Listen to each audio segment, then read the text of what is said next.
Everything's gonna be Bro! Dude! Oh my gosh! Hold up.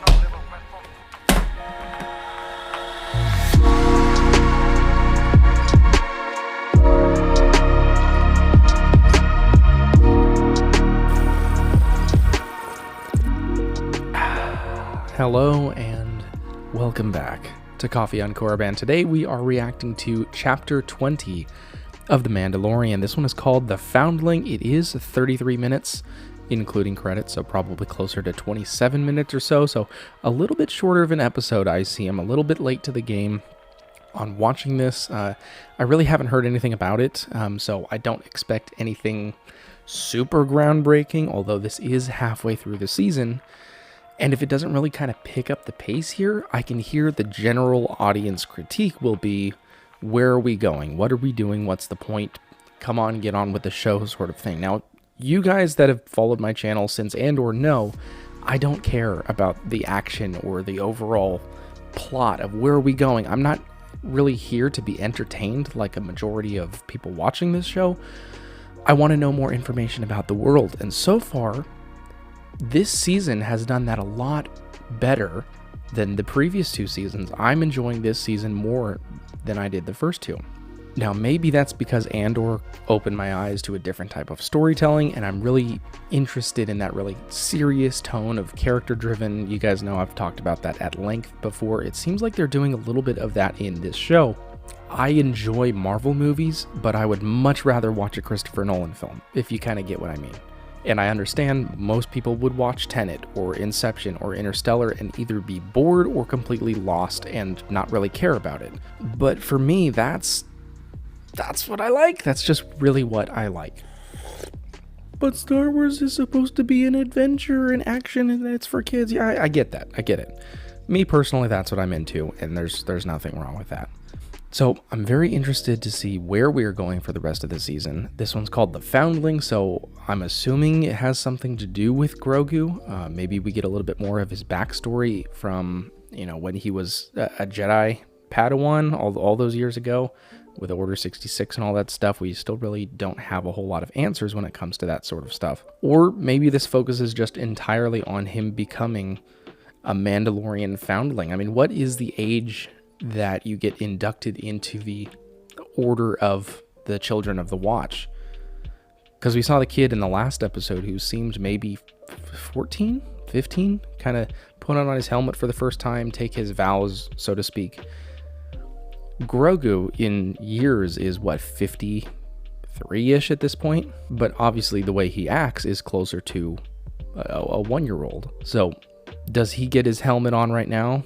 Does he even have the the maturity to leave a helmet on at this point? But we could be getting that along with any other number of surprises in this episode. It does seem like the random thrown in cameo or Easter egg is a lot less this season than it's been in previous seasons, which I am a fan of. If something is in there, I like it to have a purpose. So if there is a cameo or a major Easter egg or something, like, have it be necessary to the story, and that has more weight to me as a hardcore fan than just, oh, look at that person, that's kind of cool. But I think I've said enough. I'm really excited for this. I'm ready. You better be ready. 3, 2, 1, go. All right, and as I get this started, Mrs. Korriban is in the other room. She's a few minutes ahead of me on watching this episode, and she's screaming and saying I'm gonna love it, so maybe I will. We'll find out. Speaks the truth. The myth is... Yeah, a lot of fancy feelings after last week's episode. Bo-Katan in the intro, and IG-11 and the armor. Sweet. Looks like Hemet, California. Cool. This is cool. Levitate some stones. There we go. There we go. Are they crabs or is he moving them? Oh, they are crabs. I thought he was force moving the stones. That was probably the intention. Is ever to rise from foundling to apprentice, he must learn. Foundling to apprentice. Is that a Jedi thing or is that a Mandalorian thing? See, this is the stuff that I wanted out of this season from the beginning. It's just lore stuff. It's like when my 1-year-old Padawan asked me to put on my watch on her arm. Now's the time. Let's do it. Begin.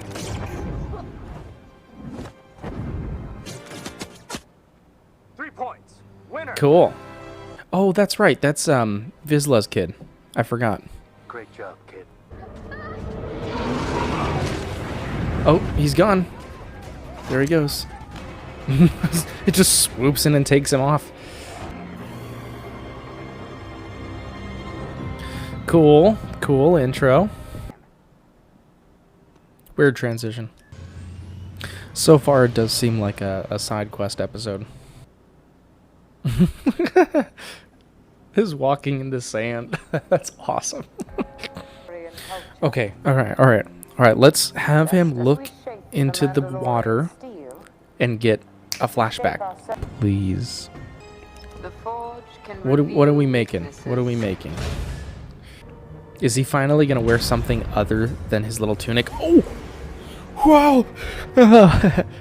Bro. Bro, they look so good. Man, he looks so young too.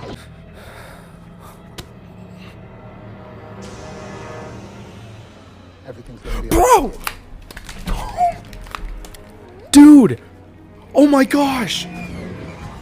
Hold up.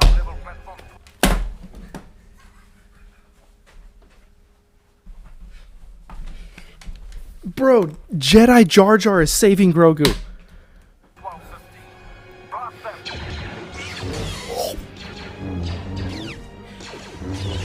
No way!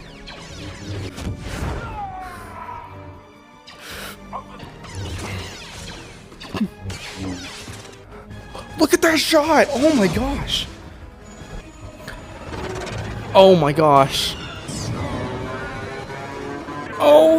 Oh my gosh, the references. There's the rock! Cool. The Mount Everest of Coruscant. I'm gonna meet up with some friends of mine. But hold on, it's gonna be a bumpy landing. Oh my gosh, I can hear his voice. Oh, and the sound effects too. I know others. Oh my gosh, dude. Those Naboo blaster sounds. Oh my gosh. And I think I almost broke these headphones. These like $600 headphones. Dude.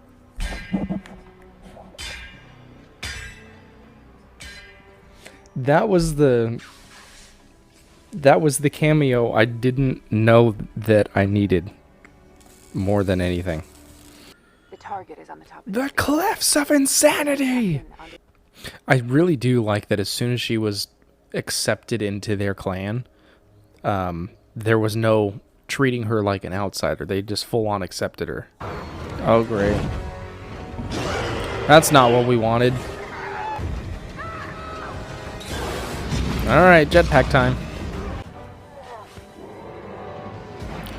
He's not feeling too good. Man, the live-action remake of How to Train Your Dragon looks great so far. Oh! Always a bigger fish. Sweet. Thank you. This is the way. This is the way. Is that so? Oh, I was wondering what happened to the birds. Wow. That's very nice looking. Oh. Alright. Some thoughts. So for as side questy as this episode started out, that was incredible. Obviously, we got Mr. Best back in Star Wars, which was much more of like a cathartic moment than I had been expecting if that were to have been, taken place in Star Wars and getting him back. Not that in my opinion that he needed redemption, but in the mind of a lot of people, that's the worst Star Wars character of all time. And Jar Jar is usually the thing that people point to if they are on the side of the argument of the prequels were awful.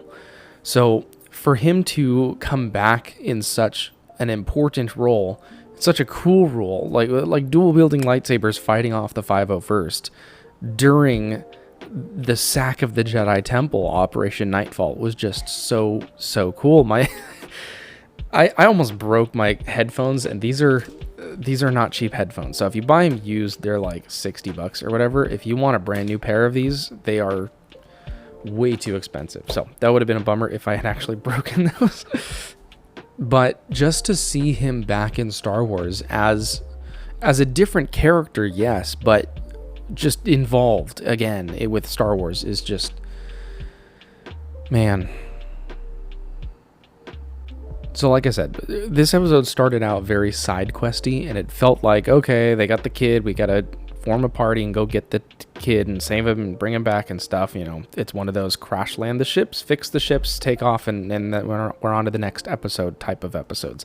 But there was a lot of really important information that we learned in here. Bo-Katan is very much wanting to learn the ways of this group, of the Children of the Watch, and whether that's from her finally feeling like she's appreciated and she belongs somewhere, or from a place of she wants to learn more about how they operate as Mandalorians so she can resume the throne and use that kind of to her advantage to relate to the different clans that live like this.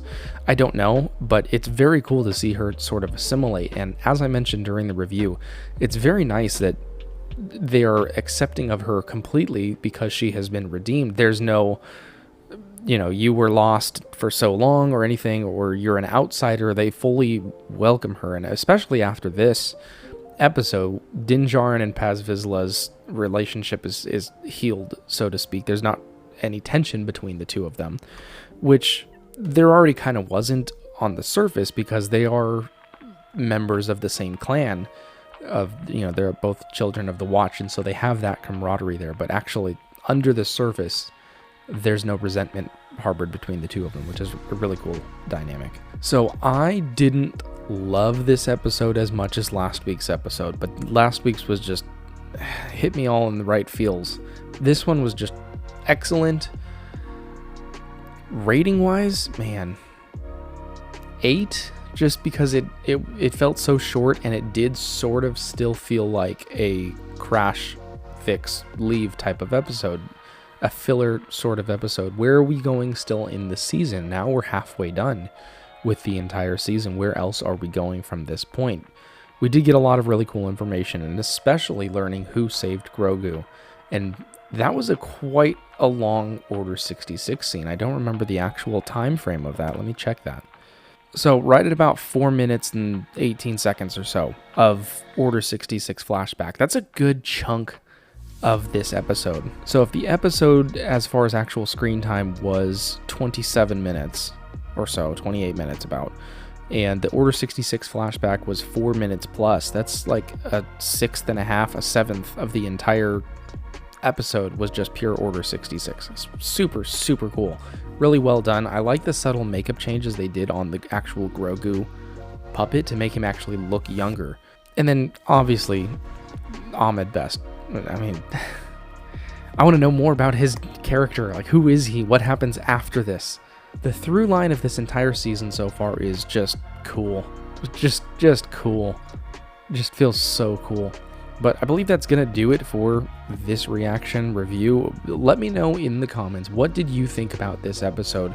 What do you think about the return of Ahmed Best? Was this a redemption for him as a Star Wars actor, or was this just a really cool way to give him some appreciation that maybe he didn't get from the beginning and with his time as Jar Jar Binks? Let me know what you feel about that in the comments. Thank you very much for watching. If you've been here from the very beginning of the video, I really appreciate your time.